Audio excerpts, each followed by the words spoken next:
because the next session is there are many great sessions of the day, but this is my favorite because, as you know, and I don't think we've given this to you. We're going to make you go buy it at the newsstand, but maybe we'll give it. I'm not sure.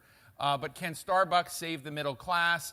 Inside a radical attempt to help Americans start and finish college by none other than the great Amanda Ripley. And I want to say a few words about Amanda before we bring her up here. Amanda was my colleague at the New America Foundation many years ago. She's now a senior fellow with the Emerson Collective. She wrote this book called The Smartest Kids in the World and How They Got That Way that just sent her out on the... She's so hard to get, like we go way back, but we had to grovel for her time here today, but it was great. And we have the cover story, but what she's tried to do is profile the relationship between Starbucks and Arizona State University to help put baristas on the path to a college degree. The initiative may help students graduate without the burden of debt, but is the Starbucks model scalable to help more Americans across the country reach the middle class? So please, without further ado, please welcome Amanda Ripley.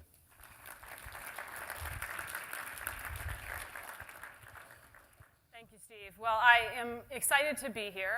The story just came out, literally seconds ago. So I've been working on it for like 9 months. So I'm really excited that it's finally out there, and I can start talking to someone other than Did you like your editors? I think fantastic. Okay. Good. Yes, I always love working with The Atlantic, and I'm tired of talking to my husband about this story. Like, there's somebody else needs to hear about it. So.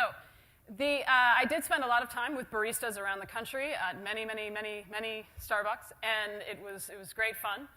But ultimately, this is a story not just about Starbucks. It's a story about a mystery at the core of our country and our economy. And the mystery is, why do so many people start college in this country and fail to complete? And what, more importantly, can be done about that? Either by businesses or by colleges or by policy. So it turns out we have 35 million Americans, as James mentioned this morning, 35 million Americans living in this country who have started college, earned some credits, but never gotten a degree. 35 million people. Now, there's a cost to that, obviously. Some of them are worse off than if they'd never taken any classes because they have significant debt that they carry. But there's another cost that is hard to quantify, which is a psychological and aspirational cost. When you apply to a college and you look at the course catalog and you tell your friends and family that you're going to college and you buy the notebooks or the laptop or whatever it is, and you don't finish, you tend to blame yourself for that. And you tend to carry it with you. And I talk to people who spent 20, 30 years scheming to get back, going back several times and never finishing, and that really does weigh on your spirit, not to mention, your wallet. So this is the mystery. We live in a country that rewards a college degree more lavishly, financially speaking, than any country in the world right now.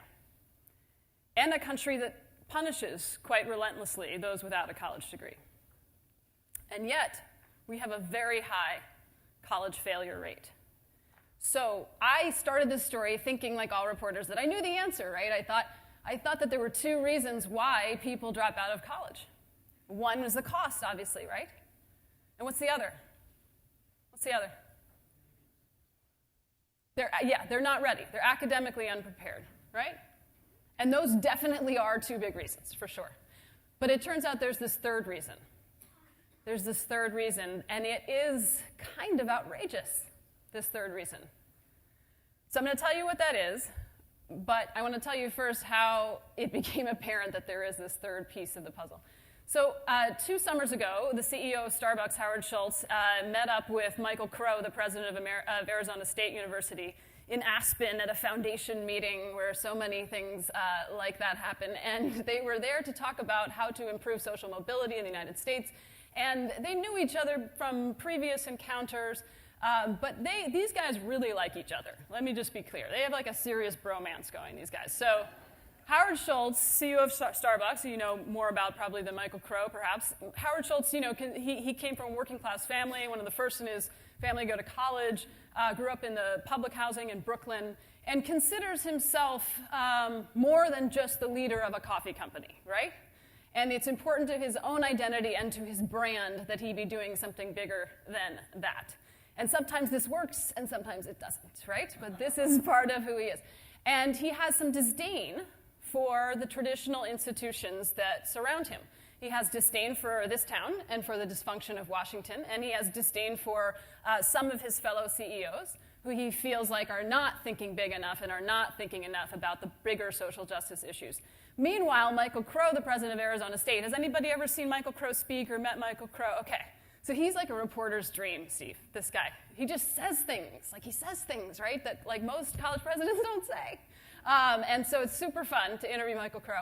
And he also has this kind of irreverent, identity that and disdain for his fellow college presidents who he thinks are way too fixated on status and are elitist, essentially. So he has worked over the past decade to make Arizona State much more accessible to low-income students, much more economically diverse, while maintaining a pretty respectable graduation rate and adapting with technology relatively quickly and aggressively. Now, still not, they still have work to do, but that's kind of his mindset. So he and Howard Schultz hole up in a corner at this event, and they start talking smack. They're like, what can we do? Like, let's stop talking, let's make change.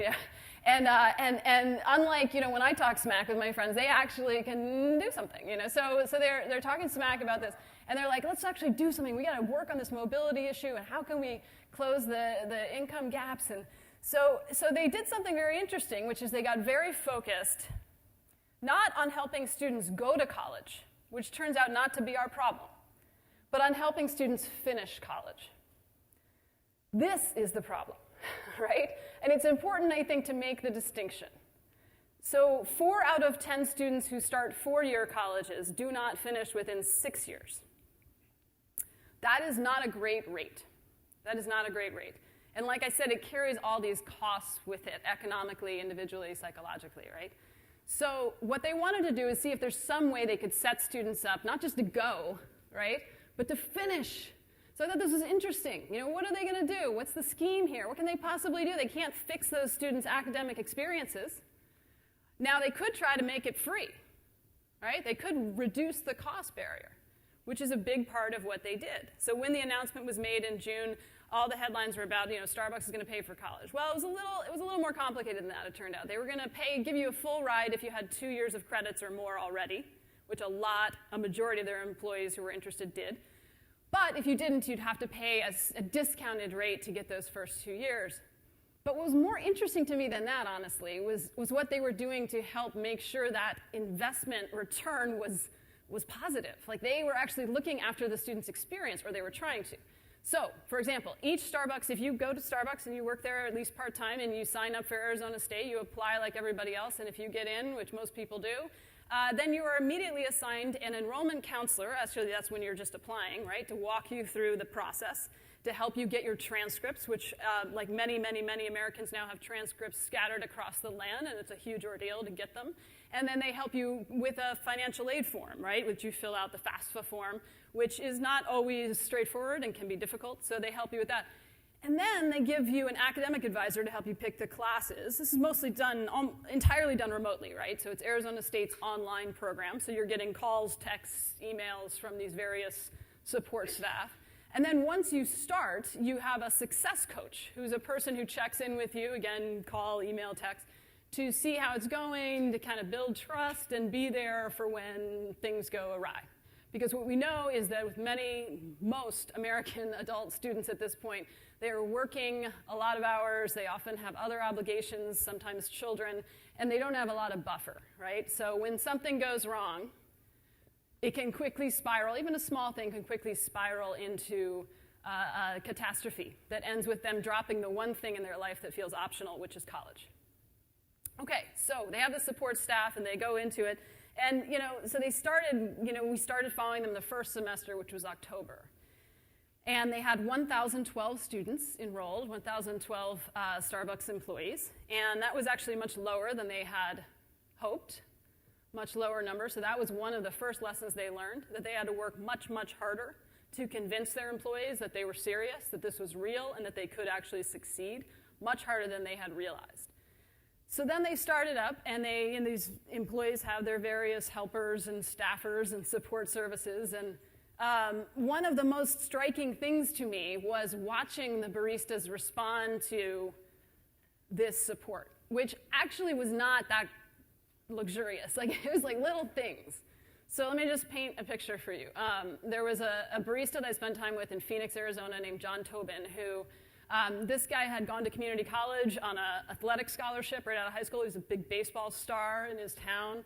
And his parents hadn't gone to college, and he thought, this was his ticket.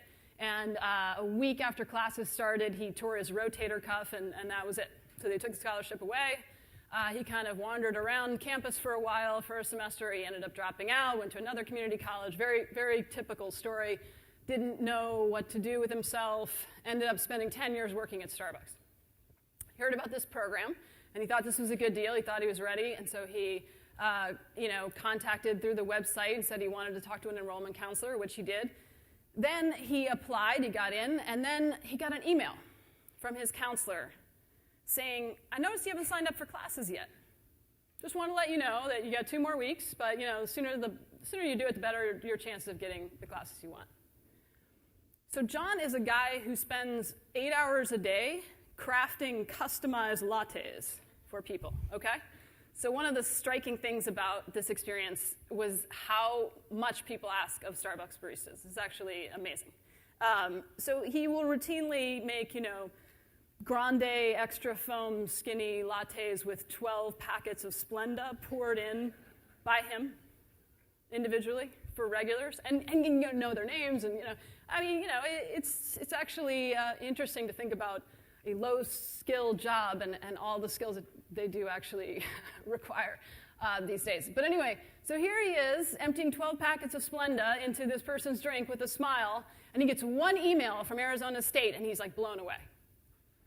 He's like, whoa, this has never happened to me. Any of the colleges I've attended, nobody took an interest in whether I'd signed up for classes. So he said he was going to sign up for classes anyway, but this gave him a kind of energy. It made him feel like there was someone out there who wanted him to succeed, which turns out to be hugely important, especially for first-generation college students. When you don't have a lot of people around you who went to college, and in fact you have people around you who are actively telling you you're wasting your money, you're not really sure if this is a good decision, and you have a lot of reasons to believe that maybe you're not college material, and maybe you don't belong. But a few things, it turns out, can make you feel like you're part of a community. And there's been some really interesting research on this and the statistical impact of coaching, this kind of peer, usually expert, but sometimes peer counseling, to let you know that you're not alone, has actually a bigger impact than just giving people tuition money, right, per dollar spent. So the first semester gets off and running, and I see the baristas' tremendous gratitude towards these coaches for doing things that, are unusual in the college industry, but are not really miraculous, are not incredibly expensive or hard to pull off. Arizona State also has an automated system where they'll, ping you if you've dropped a class that's required of your major. This is pretty basic stuff. And they saw major returns on that investment, right? Major increases, particularly in low-income students not dropping out, major decreases in the dropout rate from that. So, there's these ways that a small but growing number of colleges are finding to use technology and humans to create a sense of community, to make people feel like they belong, and to help keep people on track. Because one of the surprising things is that,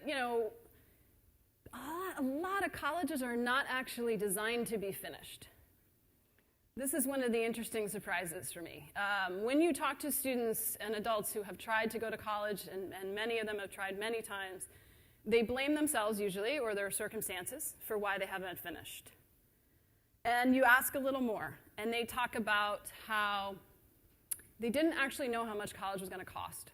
That was troublesome, because you only get your financial aid package for 1 year, right? So you don't actually know this major investment is going to fluctuate potentially significantly from year to year, right? Also, they'd get tuition bills that were nonsensical, or riddled with errors, or both. And then they go to the financial aid office, which, by the way, closes at 5, which is when they work, right? And they'd have to, if they finally got some time off to go there, they have to wait for 3 hours. Right? Or they talk about how required classes for their major were full every single time they tried to sign up.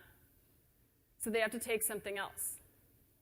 So what I started to realize, this third reason why people drop out, is because colleges deliver atrocious service to students. Many, many of them.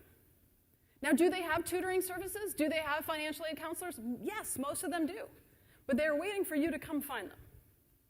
And for students who have no time, no buffer, and aren't really sure they're making the right decision, that doesn't work. You got to push those services out to those students. And that's what Arizona State and Starbucks and a handful of other universities are trying to do, is really focus on that. So what happened?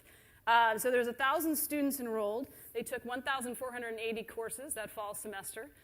They were relatively representative of the college-going population, particularly for online. They skewed female, but very similar in a lot of ways.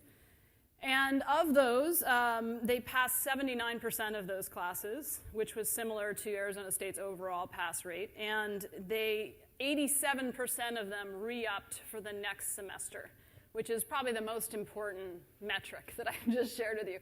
87% re-enrollment is actually, in the world of online education, considered very good. And it was 3 percentage points higher than Arizona State Online overall. So the good news was they had a pretty good success rate, those 1,000 students. The bad news was that's 1% of Starbucks workforce. Like, that's not a lot of people, right? So one of the interesting things was to see how Starbucks and Arizona State responded to this low number, right? Of course, when I talked to them, they would say, this is great, this is 1,000 people, it's fantastic. But you could tell that they were a little worried about it, and they were right to be worried.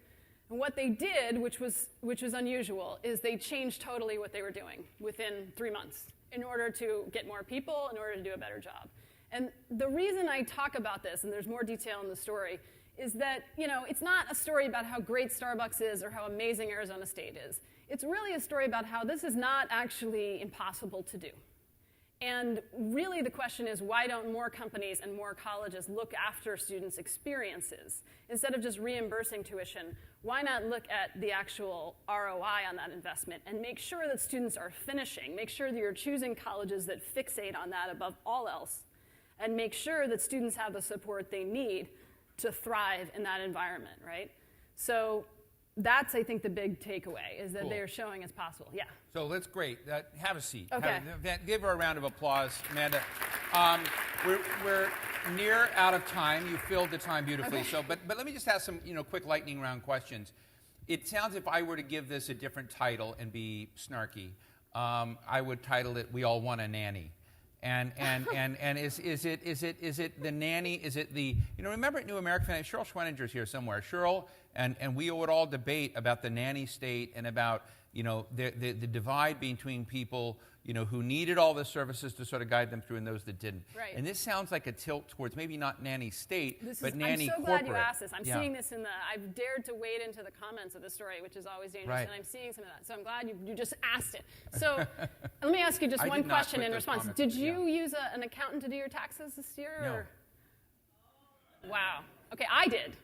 Mine are 160 pages long.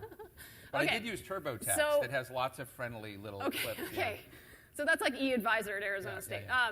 So what I find is often people say, I went to college and I didn't have all this support. I didn't have a success coach. If you need those things, then you probably aren't ready for college. And I understand that. But when I think about my own college experience, I actually had a whole bunch of success coaches who were not named that, right? Like when I was in high school and I was struggling with physics, I had a father who had a PhD in computer science, and we fought a lot about this, but he could help me, right? He could. And I had parents who went to college who expected that I would, It was the opposite dynamic. Like they expected that I had to go. And so that's the opposite dynamic that we're talking about. I had this whole crew of support staff, When I was struggling my sophomore year, I had family, friends, and advisors who could help me through that. So if you actually deconstruct your own college experience, you will find that there's a fleet of people who helped you get through that, okay?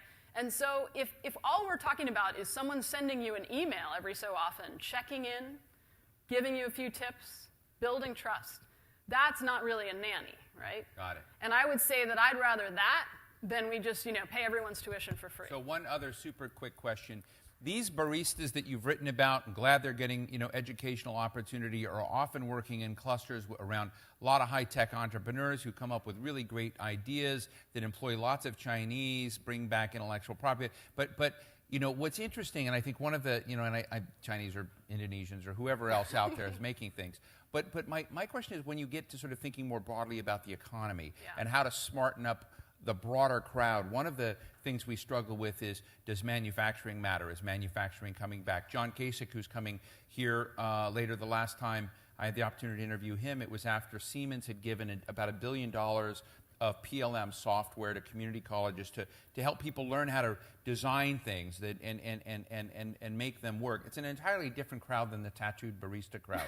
And so, but I'm interested in whether or not we're failing by not creating opportunities in perhaps the less cool parts of the working America that are working on different things, making things, or whether that's a very antiquated thought.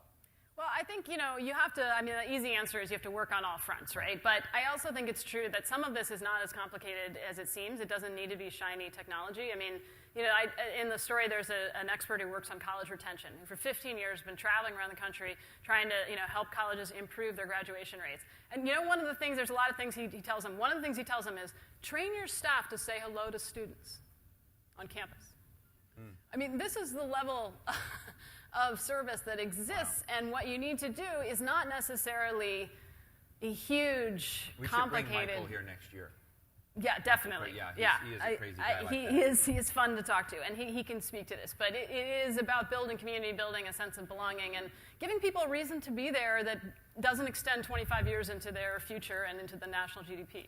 So, ladies and gentlemen, check out Can Starbucks Save the Middle Class? Big round of applause for Amanda Ripley. Thank you so much. Good to be here. Thank you.